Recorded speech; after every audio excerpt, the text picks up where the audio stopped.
Vambora, mais um episódio no ar para você, papo sobre rodas e falando sobre esse mercado que não para, impulsionado por várias transformações do consumidor, da economia, do mercado de modo geral. E para entender um pouco mais, eu convidei Carlos Henrique Azevedo, diretor comercial do Grupo Tadinho. É um privilégio recebê-lo aqui.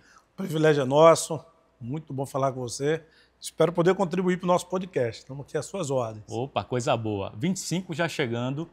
Eu sei que existem várias novidades sobre o setor automotivo. O que você está vislumbrando para o próximo ano? Rapaz, esse mercado automotivo é um mercado que muda muito, ele é muito dinâmico.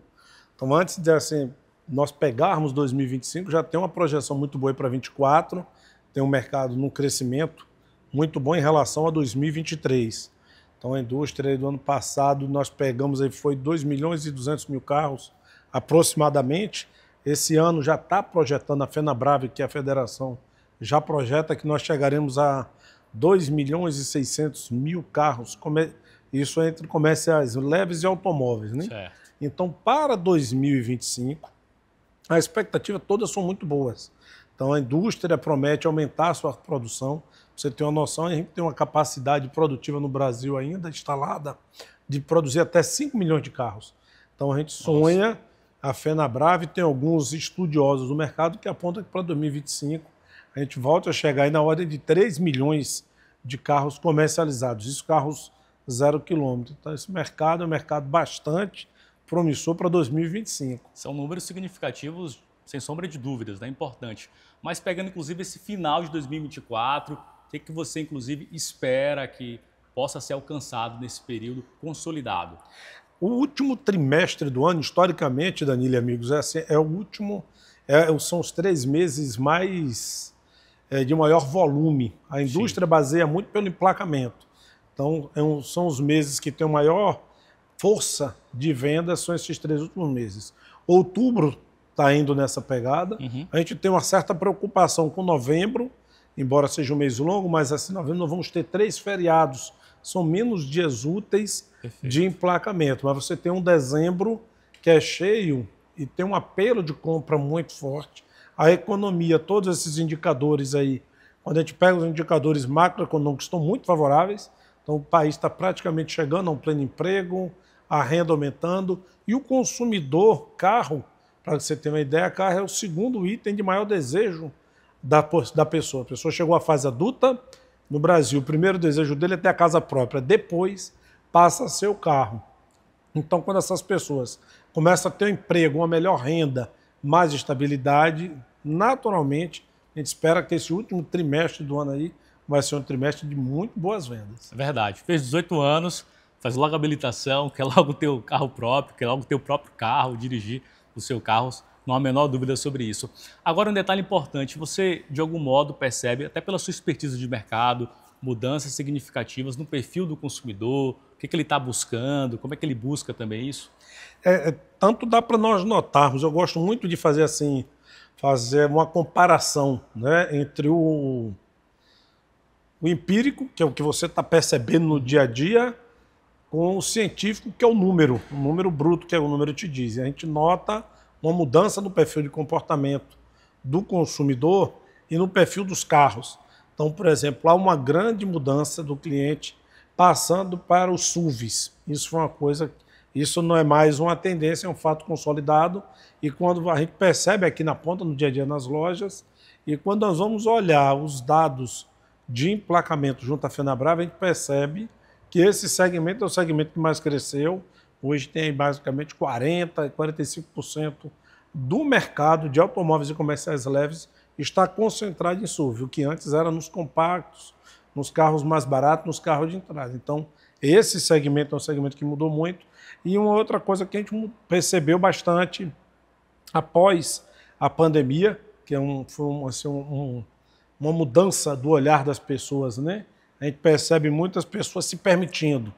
Então, antes você tinha a pessoa que tinha poder aquisitivo de comprar um determinado carro e se resguardava. Ele tinha o combo perfeito, ele tinha a vontade e o capital, mas ele não comprava.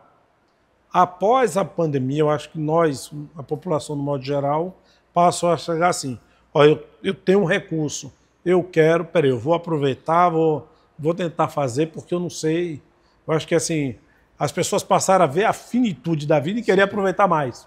Que antes as pessoas não tinham essa percepção. Então hoje a gente percebe as pessoas se permitindo mais e olhando o carro como um objeto não só de transporte, puro e simples, mas de satisfação pessoal. Ô Henrique, eu não vou entregar a tua idade aqui não, mas você tem uma vasta experiência. O que você poderia, inclusive, atribuir essa mudança do perfil do consumidor? A gente percebe esse desejo, como você mencionou, pela SUV, por um carro mais robusto. Claro, você citou um fator determinante, né? Essa vontade, esse pertencimento do consumidor. Mas, para além disso, tem alguma outra questão relacionada à via, relacionada à família também? Eu acho que a família, o perfil da família mudou muito, né? As pessoas hoje, antes você tinha uma família que era muito grande, então você tinha... Era comum as pessoas terem uma família muito grande. Uma outra mudança que nós percebemos, tudo tem o aspecto social impacta na indústria. Então, a diminuição das famílias, as famílias hoje vêm no máximo 1, 2 filhos, se você pegar aí a maioria da geração é 1, 2 filhos. O turismo, as pessoas começaram, as férias mudaram. Hoje em dia quase ninguém tem mais aquelas férias de 30 dias que você fazia uma viagem longa. Sim. Então hoje as pessoas querem aproveitar as viagens mais curtas. Então chega um feriado prolongado, a pessoa quer aproveitar fazer uma viagem intermunicipal, no máximo uma viagem interestadual. Aí esse carro hoje agrada e agrada muito essa pessoa pela versatilidade. Você tem um carro um pouco mais alto, você tem porta-malas, você tem desempenho. É a mesma coisa que a gente pega aí o segmento de picapes. Foram os 2 segmentos que mais cresceram, o de SUVs e os das picapes. Sejam elas pequenas ou médias, essas picapes também, o mercado cresceu vertiginosamente. A expectativa para 2025 é que esse é o mercado que mais deve crescer para 2025, ainda é o mercado de picapes. Olha, sempre existiu, mas é uma realidade que segue constante mudança, aperfeiçoamento. Por exemplo, a família, ou as pessoas de modo geral, né, independente se é um casal ou não, a questão do pet, do animal de companhia, e um carro que possa oferecer conforto também para esse animal. Você percebe isso no dia a dia na concessionária, essa evolução, essa mudança da procura do carro também? Você nota, é nítido. E outra coisa, a indústria ela vai ouvindo a voz do consumidor. Acho que o maior desafio da indústria que ela vai produzir o carro é ouvir o anseio, o desejo do consumidor. Então, para que o amigo entenda, é assim, para a indústria, tanto faz ela produzir um carro branco, prata, cinza, ou ela faz análise macroeconômica, o mercado vão ser 3 milhões de carros, vamos produzir nossos carros, vamos acertar com a montadora, com a indústria de chapa, toda a cadeia de produção. Então, para ela é indiferente a cor e a versão. O ideal é que atenda a necessidade do mercado. E essa indústria já vem se adaptando a isso. É tanto que hoje é muito comum nós termos acessórios já para você fazer o transporte do seu pet, seja seu pet pequeno, médio ou grande. Independente do porte, né? Independente do porte, você já tem hoje a maioria das montadoras já desenvolveram acessórios específicos para você transportar o seu pet de uma maneira bem confortável, bem segura, você entendeu? Porque entende que as pessoas passaram a valorizar muito isso, não querem deixar seu pet solto, quando querem levar para uma viagem, quer levar ele junto consigo mesmo. Porque independe inclusive se é um veículo, né, o primeiro veículo, o segundo veículo, um veículo para a família, as pessoas hoje têm um pet em casa, né? Essa é uma realidade bastante comum e precisam adequar isso ao dia a dia também. No segmento automotivo eu percebo que, de fato, vocês estão preparados para lidar com essa realidade. Então, mas a gente tem que estar se preparando. Esse é o maior desafio, tanto a indústria, que ela vai produzir o carro, quanto nós que somos concessionários. Esse é um desafio nosso diário. Todos os clientes a gente fica tentando ouvir. Hoje o maior desafio de qualquer concessionária é a gente poder oferecer uma boa experiência para o cliente, né? Então, assim, o carro é mais fácil. Uma marca X, YZ, vai questão de simpatia, do preço, da versatilidade, tem uma série de variáveis. Mas quando essa pessoa chega no concessionário, a oferecer uma boa experiência para essa família, para esse cliente, esse é o nosso desafio. E aí você vai ter aqui, tem pessoas que chegam, que são famílias, tem gente que valoriza muito o seu pet, tem pessoas que vêm aqui, não é incomum, é muito comum a gente ver aqui pessoas chorando porque estão pegando o seu primeiro carro zero. Ainda é um sonho, uma aspiração, é a materialização de um sonho das pessoas. Para quem nos acompanha, inclusive, no YouTube, muito obrigado. A você que está no Spotify, na rádio, ou mesmo no Instagram. Fico muito contente com isso, até porque tem uma dúvida bem frequente sobre tendência de compra para 2025, sobre as modalidades de compra. O que você observa? Sei que você também tem previsão de mercado, analisa mercado. Com relação a isso, o que nós podemos estar atentos, preparados para o que 2025 pode apresentar? O que nós estamos percebendo é assim, a taxa Selic, que é a taxa de juros que o banco cobra, que o governo remunera, né? O governo nos remunera os bancos. Essa Selic não está com uma previsão de baixa tão cedo. Sim. Então, quando essa Selic se permanece nesse patamar que está, há assim, tem alguns fatores que impactam na distribuição de veículos. Primeiro, o concessionário não quer ficar com o carro muito tempo no estoque, porque o carregamento financeiro daquele carro ali é muito alto. Você não quer ficar com muito carro no estoque o tempo todo, porque o carregamento financeiro, a taxa de juros aí 1, alguma coisa, fica pesado. E aí você tem a gente tem notado uma crescente da adesão e da venda de veículos através do consórcio. É uma outra coisa que a gente viu esse ano de 2024, houve uma crescente. Tanto você percebe na quantidade de venda de cotas, que é uma compra planejada, quanto na compra do veículo aqui. Quando o cliente vem para comprar o carro, ele já traz uma carta de crédito dele contemplada. E um outro fator que esse daí não vai parar de jeito nenhum é o seminovo.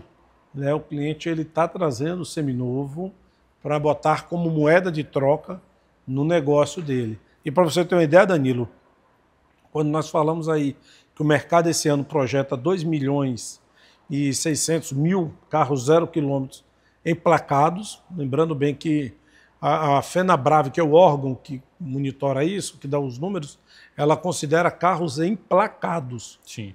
Carro faturou, tem que ser emplacado, essa que é a base.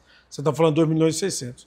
Quando a gente parte para carros aí seminovos, ela já projeta na ordem de 15 milhões, 16 milhões de seminovos sendo transacionados. Então, e para o próximo ano, essa é uma tendência que vai continuar. É o carro seminovo sendo trocado de mãos e sendo dado na concessionária como parte da moeda. Hoje, em torno de 40% a 50% de nossas vendas entram um seminovo como parte de troca, e esse é um cenário que não vai mudar. Você me deixou, inclusive, curioso, você citou, por exemplo, o consórcio, né, que é tema de diversas dúvidas de quem nos acompanha. O consórcio, você acredita, então, que continuará ganhando mais espaço nos próximos anos? Continuará ganhando, sim. Até por conta, você tem um consórcio daquela pessoa que quer comprar o seu primeiro carro, começa a fazer uma compra mais planejada. Você tem também aquelas pessoas que já têm o carro e querem planejar a troca, ele começa a pagar o consórcio, ele tem o carro e vai pagando o consórcio.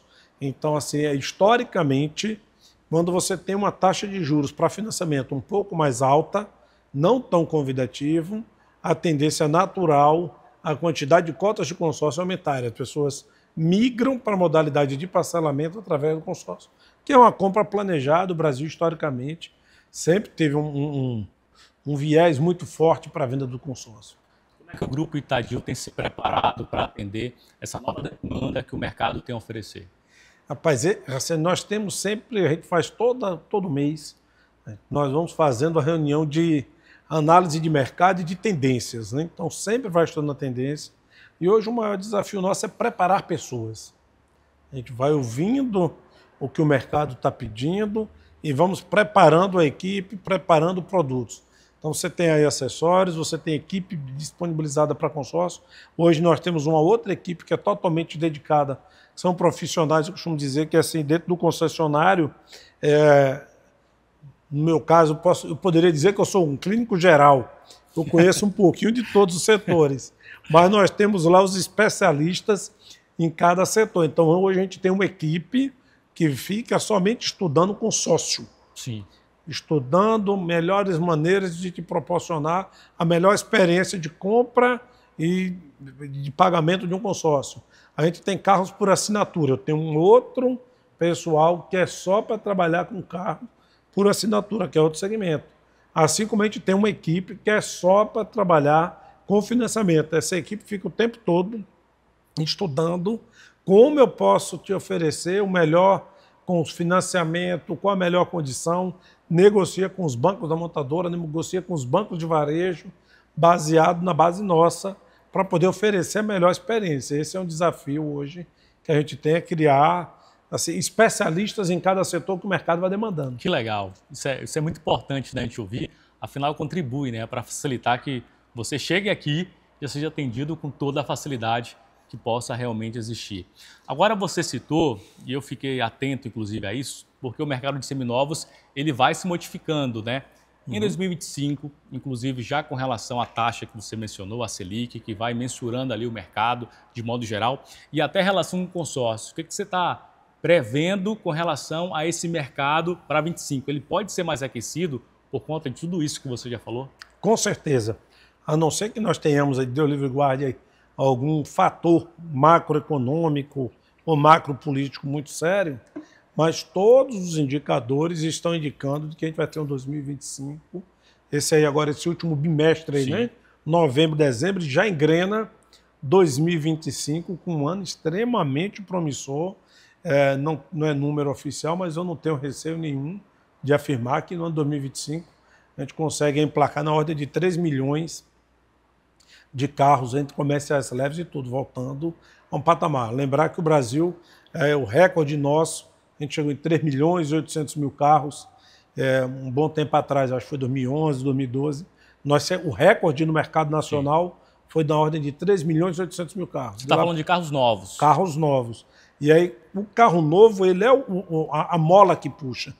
Quando você tem um mercado promissor para o carro novo, o seminovo, o cliente começa a trocar. Então, você está com o seu carro seminovo. Então, às vezes, o consumidor tem que... A gente escuta uma notícia bruta e não para trazer para cá, né?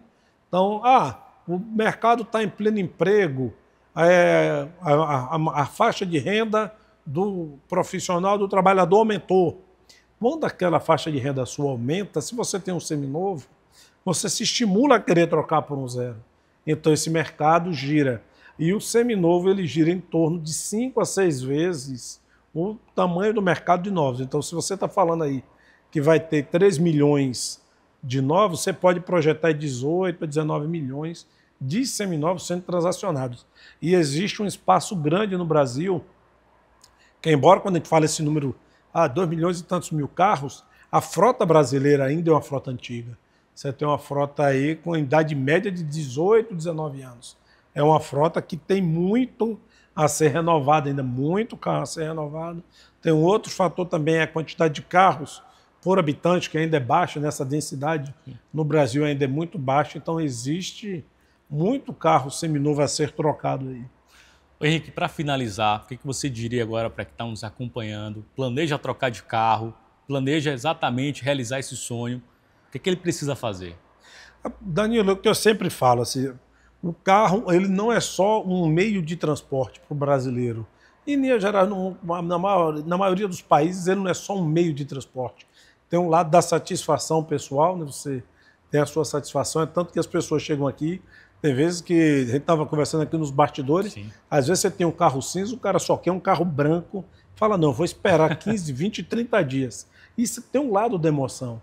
Né? Então, assim, eu acho que a gente está num momento muito bom, as pessoas devem aproveitar esse momento aí agora, que a gente está em uma economia um pouco mais estável, as coisas estão caminhando para um patamar legal, então faça seu planejamento. Se puder comprar o seu carro à vista, ótimo. Se puder comprar o seu carro financiado, faz a conta, compra o carro financiado, se não, compra no consórcio.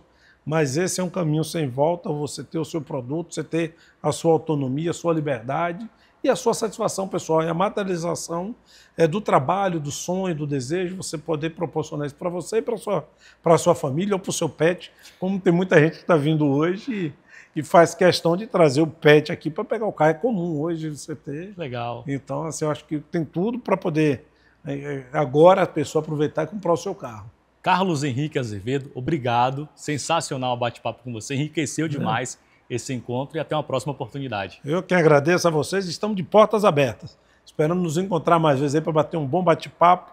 Esse é um papo que eu gosto de ter sempre.